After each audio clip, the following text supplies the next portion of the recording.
Probably if you're watching this video, you need Oriental rug cleaning from urine odor.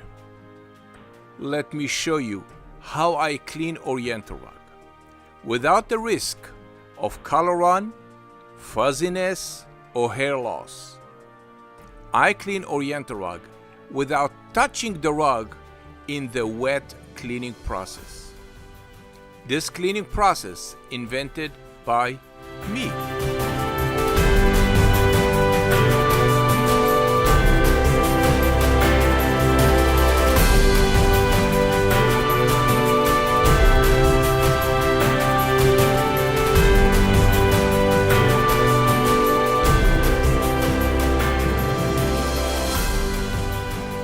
I invented the cleaning process that clean your Oriental rug through.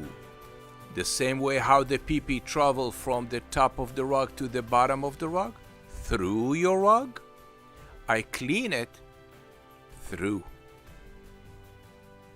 PetPeePee, a cleaning process that makes sense. Enjoy the video.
My dog peed on the carpet.